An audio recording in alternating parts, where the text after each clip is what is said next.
Finally, ay natagpuan ko na rin yung chocolate sponge cake na pasok sa aking panlasa. Hello mga mima, tara at samahan nyo akong gawin tong cake na order sa akin ng pinsan ko. Pagpasensyahan nyo na lang dahil talaga namang super duper late upload na naman nga po tayo. Hindi ko na nga lang sasabihin kung ilang months na nga ba to dahil baka hindi na kayo ganahang manood. Malay nyo ba kung kailan ko pa to shinhot, cherry? Ito nga palang ginagawa ko ay paggawa ng pinsan ko at every month ay nagpapagawa talaga siya sa akin para sa pamangkin niya na pamangkin ko na rin. Kaya alams na matik yan may discount sa ayaw at sa gusto niya. Bale, dalawang cake nga pala yung gagawin ko ngayon at dalawang design din. Yung isa ay plano ko nga gawing moist cake at yung isa naman ay sponge cake. Pero parehong chocolate ang flavor. At dahil sinabi niya na ako na nga raw ang bahala, syempre pati sa cake ako na rin ang nasunod. Gusto ko kasing matikman nila yung sponge cake para malaman ko kung masarap ba o hindi. Baka kasi ako lang yung nasasarapan at ang pamilya ko. At sigurado nga si ate yan na naman ang kakain nito, yung isa kong pamangkin. Napakahilig kasi talaga nun sa cake at kung minsan nga kapag may pinagtatabasan ako dito ay binibigyan ko rin yun. At dahil nga late upload to, syempre maa-update ko na rin agad kayo sa lasa dahil natanong ko na rin si ate Yen. At syempre sabi niya ay masarap naman daw. At nag-request pa na yun na nga lang daw ulit ang gawin ko sa susunod. Sa totoo lang ay marami na nga rin ako na-try na recipe ng chocolate sponge. Pero hindi ko talaga nagugustuhan dahil madalas nga sa recipe na nakukuha ko ay medyo dry. Hindi katulad nito na may pagka-moist at napaka-floppy ng sponge niya. Basta para sa akin ay goods na goods na. At after nga mag-bake, syempre dito naman tayo makikipagpuno sa mga hugasin. Pero bago yan ay nagpahinga na muna ako ng kamay at syempre nagpalit na rin muna ako ng damit. Para kung sakali man natawagin ako ni Zia ay nakapaglinis na rin ako ng katawan. Hinugasan ko na rin agad to dahil sigurado naman na manganganak na naman to. Ang hirap kasi kapag natatambak ang hugasan, parang lalong ang hirap galawin kapag dumami na. Mas gusto ko rin pating malinis muna tong lababo bago ako matulog dahil magde-decorate ako ng cake kinabukasan. At sigurado nga may panibago na naman akong hugasin after ko mag-decorate ng cake. Nilinisan ko na nga lang din ng mabuti tong lababo dahil total ay naabot rin lang naman ako ng kasipagan. Sa totoo lang masarap naman talaga gumising ng malinis ang kusina. Alang sa katulad ko talagang may maliit, napakahirap i-maintain na laging malinis ang bahay. At eto nga kinabukasan, syempre gumising ako ng maaga para kahit paano ay makapag-icing na ako. Para bago man gumising si Zia ay konti na lang yung gagawin ko. Paunti-unti ko lang rin talaga siyang ginagawa hanggang sa matapos. Ganito nga yung sitwasyon ko kapag gumagawa ng cake simula nung lumabas tong si Zia.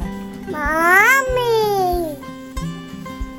Pero okay lang dahil isa nga rin to sa mga gusto kong i-keep na memories. At sigurado someday makikita niya to kung paano niya ako pinahirapan. Buti na nga lang kahit papano ay medyo nasanay na rin ako sa paggawa ng cake. Kaya naman kahit papano ay hindi na rin mahirap para sa akin yung pag-icing ng kahit isang kamay lang. Cheers. Uy, wag ka. Produkto to ng pandemic. Yes mga mima, tama po. Natuto lang ako ng pagbe-bake simula nung nag-pandemic. Alam naman natin na nung panahon na yun ay wala talaga tayong masyadong magawa sa bahay at talagang nakakainip. At kakapanood ko nga sa YT ay syempre nag-try ako ng isang recipe. Total ay matagal ko na rin naman gustong matutunan ng pagbibig. Siguro ay mga 19 years old pa lang ako noon kaya lang hindi ko lang alam kung saan talaga ako magsisimula at kung paano ko sisimulan. At para sa akin, blessing in disguise nga yung nangyari nung pandemic dahil kung hindi, baka hanggang ngayon hindi ko pa rin to nasimulan. At sa totoo lang, marami rin talaga nung panahon na yun ang natutong nagnegosyo at umasenso. Sayang nga lang at hindi tayo napabilang. At para naman sa pananghalian namin ay nagsigang lang din kami dahil madalas ito nga ang inuulam ni Zia. At pagkatapos kumain, ito balik ulit sa hugasin. Kaya lang itong si Zia gusto na lang lagi kaming magkadikit. Ito namang ginagawa ko ngayon ay para sa toppers ng cake. Itinulong ko na nga lang rin dito si Zia para kahit papano naman ay malibang at hindi rin magligalig sa akin. Kailangan ko na rin kasi ito matapos dahil i-deliver ko rin to ng hapon. Kumuha lang ako ng box na gagamitin ko sana dito sa cake. Kaya lang ay bigla ko naisip na kalapit bahay nga lang pala namin yung pagdadalhan ko nito kaya wag na lang, sayang pa yung box. Cheers. At eto na nga yung cake na sa wakas ay matatapos ko na rin. Pinagsama ko na lang siya sa iisang board dahil naubusan na rin ako dito ng cake board. Buti na lang talaga iisa lang ang may-ari nito at pinsan ko pa. Ganito nga yung method na ginawa ko para ma-transfer ko siya dito sa cake board. At pagkatapos ay isa-isa ko na rin inilagay yung print toppers na ginawa namin ni Zia kanina. At eto na nga yung final look. O diba, ang ganda. Syempre gawa ko yan. At eto lang muna sa ngayon. Salamat sa panonood. Next time ulit. Bye-bye!